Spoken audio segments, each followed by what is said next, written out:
विद्यार्थी मित्रांनो, पुनश्च एकदा तुमचं नव्या व्हिडिओच्या माध्यमातून मनपूर्वक स्वागत।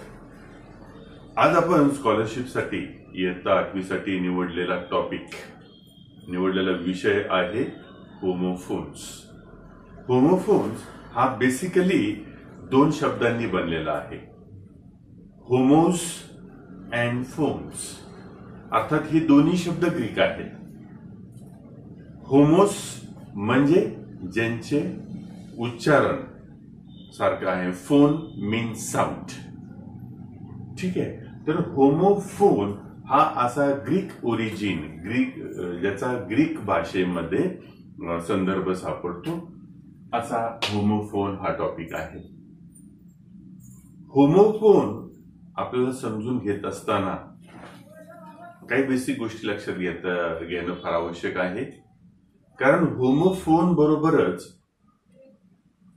होमोनिम्स किंवा ज्याला होमोग्राफी असं म्हणतात, हे पण इंग्लिश मध्ये अभ्यासासाठी आहे।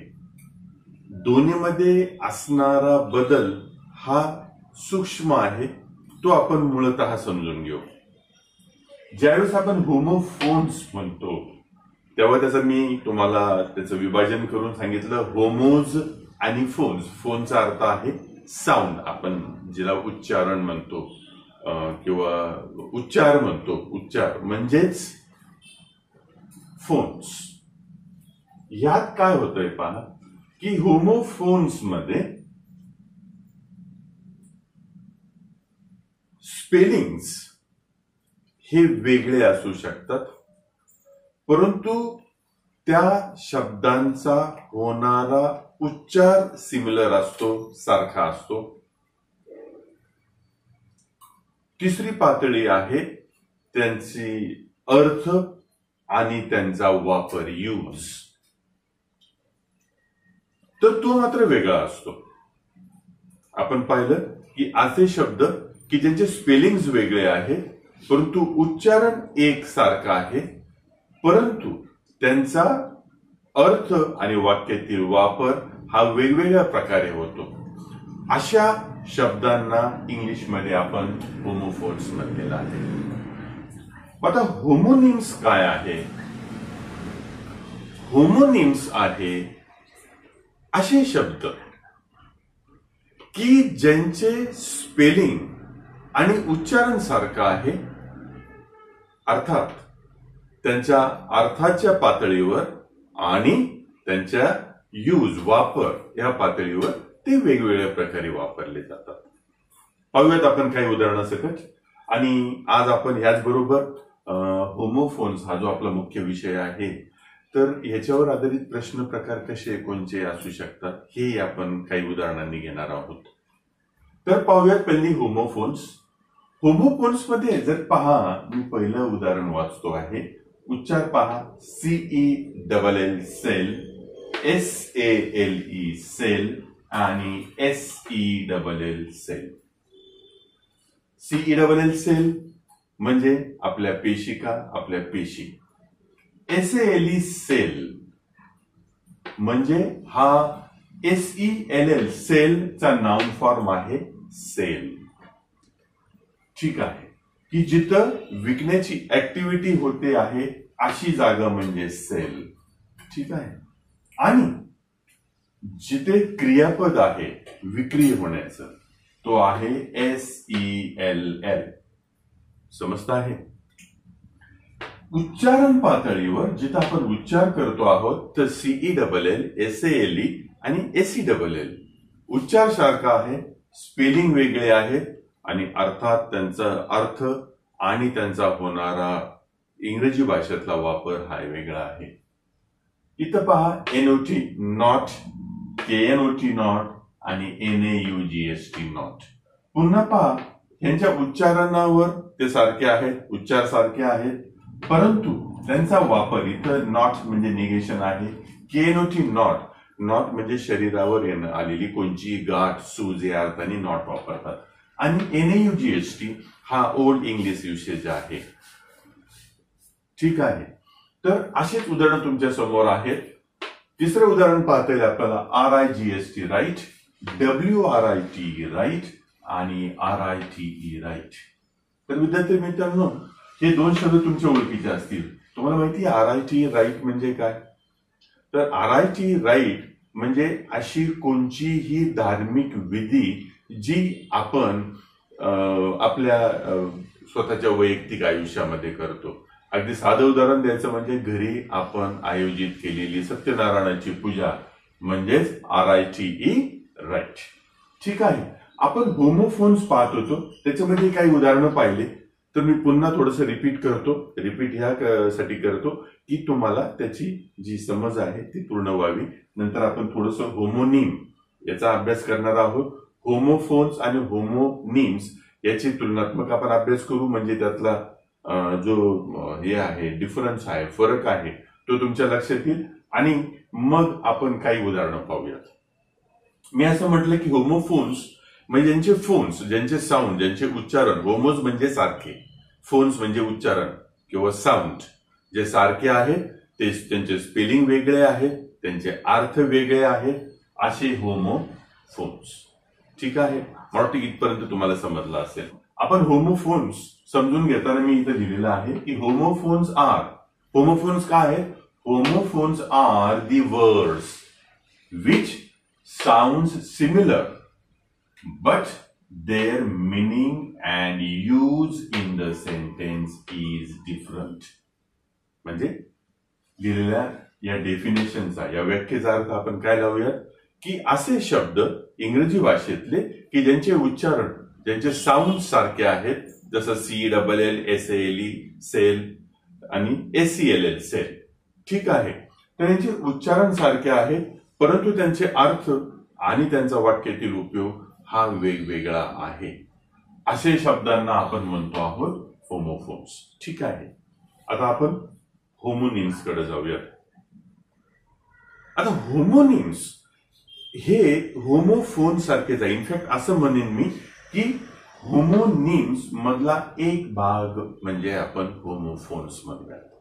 तर होमोनिम्स ही एक वाईट संकल्पना आहे. म्हणजे काय आपण वाचूया. Are the words whose sounds and spellings are similar but their meaning is different. आता होमोनिम्स म्हणजे असे इंग्रजी भाषेतले शब्द की ज्यांचे स्पेलिंग्स आणि उच्चारण सारखं आहे, परंतु अर्थात त्यांचा जो अर्थ आहे किंवा वाक्यातला यूज आहे तो वेगवेगळा आहे. आता होमोनिम्स आणि होमोफोन्स आणि होमोनिम्स मधला डिफरन्स आपण पाहूयात. त्याच्या अगोदर आपण काही उदाहरणं घेऊयात. तर मी असं म्हटलं की होमोनिम्स म्हणजे काय की इंग्रजी भाषेतले असे शब्द की ज्यांचे अर्थ वेगळे आहेत, परंतु त्यांचे स्पेलिंग आणि त्यांचे उच्चारण हे सारखे आहेत. ठीक आहे. अशा शब्दांना आपण म्हणतो आहोत होमोनिम्स. आता इथे एक उदाहरण म्हणून घेतलं आहे BOOK बुक. आता बुक म्हणजे कोणचंही आपलं टेक्स्ट बुक, क्रमिक पुस्तक, कोणचंही स्टोरी बुक ज्याच्यातून आपण एखादी माहिती वाचू शकतो. दुसरा अर्थ काय होतो बुकचा? To book means to reserve something, म्हणजे एखादी गोष्ट आपल्यासाठी राखून ठेवणे, राखीव करणे, ह्याला आपण त्या अर्थाने BOOK बुक हा शब्द वापरला जातो. ऐका ना, इंटरेस्टिंग.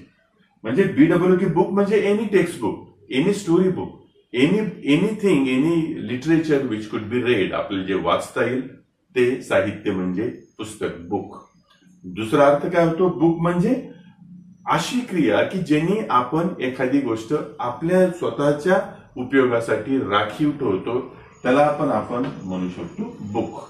तर दुसरा पण अर्थाने आपल्याला पाहता येईल की पहिला BOOK बुक म्हणजे हा नाउन फॉर्म आहे आणि दुसरा बुक, टू बुक, हा वर्ब फॉर्म आहे आणि किंवा त्याला क्रियापद असे म्हणू शकतो. आपण काय पाहत होतो की होमोफोन्स आणि होमोनिम्स मधला फरक. ठीक आहे. तर तो मी तुम्हाला सध्याच्या स्पष्टीकरणातून बराचसा हे करण्याचा प्रयत्न केला. Beer, bear and BIR, buyer. Okay. आता पहा, त्याच्या स्पेलिंगच्या पातळीवर हे तिन्ही शब्द वेगळे आहेत. ठीक आहे. ह्याचा अर्थ आहे बेअर मीन्स विदाउट कव्हर.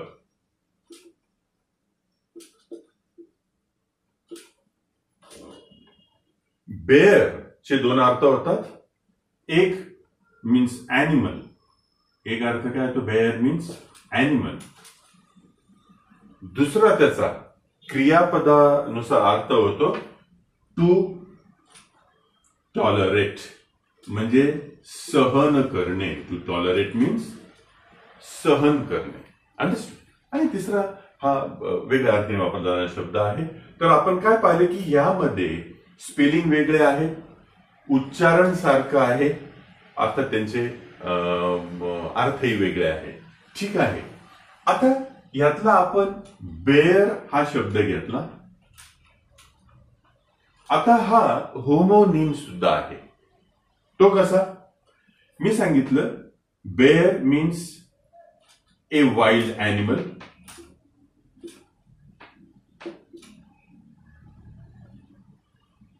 आणि बेअर मीन्स टू टॉलरेट, म्हणजे आपली सहन करण्याची क्षमता.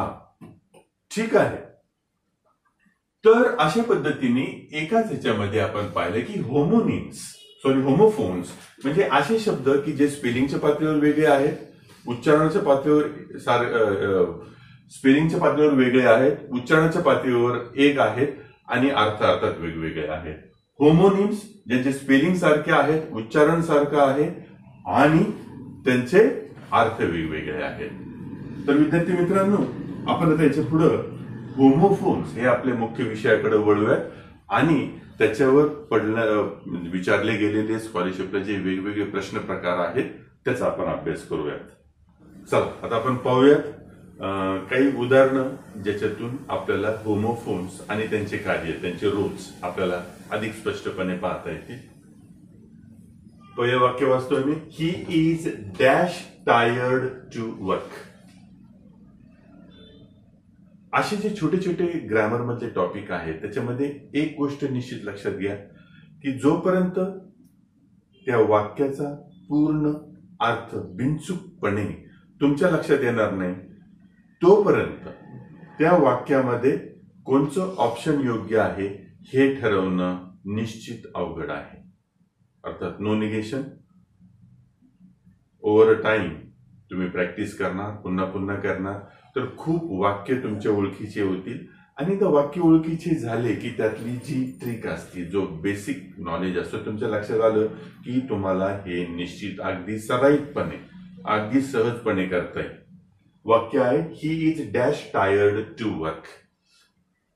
ज्यावेळेस असं वाक्य असतं तेव्हा टायर्ड इथं ऍक्च्युअली म्हणजे he is very tired to work. He is very tired to work. परंतु आज आपण होमोफोन्स शिकत असल्यामुळं व्हेरी या शब्दाचा या खालील 4 ऑप्शन मध्ये काहीही रोल नाही आहे. मग व्हेरीला इथं सबस्टिट्यूट म्हणजे व्हेरी या शब्दाला येणारा दुसरा पर्याय कोणता आहे त्याचा विचार करू. पहा याच्यामध्ये TOO टू हा जो पर्याय आहे, हा जो शब्द आहे तो व्हेरी या अर्थानेच इंग्रजीमध्ये वापरला जातो. जसं मी म्हटलं he is too small to climb the wall. मला असं म्हणायचं होतं he is very small to climb the wall. बरोबर आहे.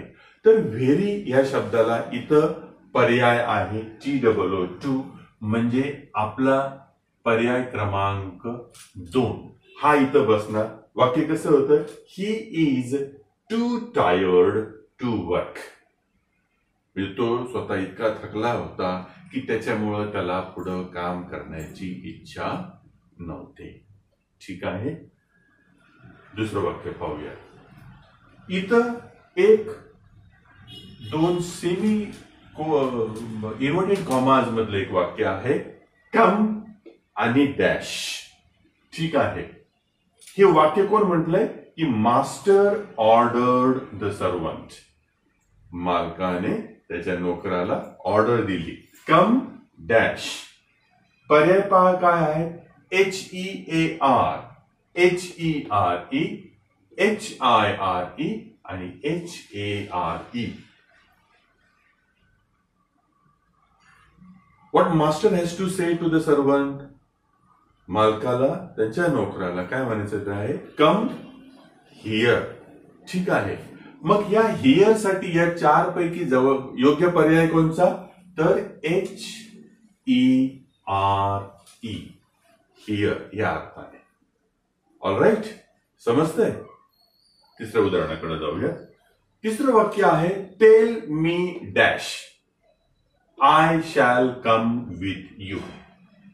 वाक्याचा जर आपण एक अर्थ त्या शब्दाच्या विना लावायचा प्रयत्न केला तर कोणतरी विचारतं आहे की मी तुमच्या बरोबर आलेल तर चालेल का हे मला सांगा. वाक्य काय होतं. Tell me dash I shall come with you. खाली दिलेले पर्याय आहे whether, whether, whether and whether. इथं आपण जो ऍक्च्युली नेहमीच्या वापरातला शब्द आहे तो आहे tell me if. Tell me if I shall come with you. ठीक आहे. जसं आपण पहिल्या वाक्यात व्हेरीला पर्याय शोधला तसा इथं आपला इफला शोधायचा आहे. तो आहे वेदर. स्पेलिंग काय आहे इथं पहा. खूप कन्फ्युज व्हायची शक्यता आहे. जनरली 100 80 मुलं त्या वेदरचं चुकीचं स्पेलिंग लिहितात. योग्य स्पेलिंग आहे WHETHER. Whether, not weather. Weather म्हणजे त्या दिवशीचं असलेलं तापमान, वातावरण. या दृष्टीने आपण वेदर म्हणतो. हे ठीक आहे. आपल्याला शब्द अपेक्षित आहे वेदर. तो त्याचं स्पेलिंग आहे WHETHER. पुढचं वाक्य पाहूया. His answer is dash. Obviously त्यांना काय म्हणायचं की हिज अँसर इज राईट. चार पर्याय आहे. WRIT write, RIT right, RIGST right and RIOT right. Okay. योग्य पर्याय ऑफकोर्स आहे RIGHT. पहा, एकाच समान उच्चारणाचे इतर 4 पर्याय आहेत. They are bit confusing. ते नेहमीच कन्फ्युजिंग असतात. यासाठी एक सर्वात सोपा, जवळचा परंतु थोडासा अवघड मार्ग म्हणजे शब्दांच्या स्पेलिंगवर पुन्हा पुन्हा प्रयत्न करून, पुन्हा पुन्हा मेहनत घेऊन त्याच्यावर मास्टरी मिळवणे, त्याच्यावर ताबा मिळवणे, हुकूमत मिळवणं हा सर्वात राजमार्ग आहे. 5 वाक्य पाहूयात. घी इज डॅश फ्रॉम मिल्क. अगदी पहा, वाक्यावरूनच त्याचा अर्थ स्पष्ट आहे की दुधापासून तूप बनविले जाते. Ghee is made from. ठीक आहे. पर्याय आहेत MAID maid, MADE made, MADEN maiden and MAIDEN maiden. योग्य पर्याय ऑफकोर्स आहे MADE made. Ghee is made from milk. विद्यार्थी मित्रांनो, हे फक्त त्या विषयाशी, त्या टॉपिकचं एक बाह्यरूप समजून घेण्यासाठी एक 5 उदाहरणं मी दिलेली आहेत की जेणेकरून तुम्हाला त्या होमोफोन्स मधल्या अर्थांचा उलगडा व्हावा आणि त्यांचा योग्य जो वापर आहे तो तुम्हाला समजावा. याच्यामध्ये माझा तुम्हाला एक छोटासा असा मित्रत्वाचा सल्ला राहील की तुम्ही होमोफोन्स हे लिहून काढावे, त्याची एक यादी बनवावी जितकी शक्य आहे तितकी. त्यावरून तुम्हाला त्या शब्दांच्या अर्थ आणि अर्थछटा लक्षात येतील आणि जेणेकरून स्कॉलरशिपच्या वेळेस हे सर्व जे प्रश्न प्रकार तिथं समोर येतील त्यावेळेस तुम्हाला त्यातून योग्य पर्याय सोडवणे शक्य होईल. तर हा होता आपला आज लेक्चरचा विषय. आपण पुन्हा लवकरच भेटतो आहोत पुढचा विषय घेऊन. तोपर्यंत अभ्यास करत राहा, मस्त राहा, आनंदी राहा. धन्यवाद.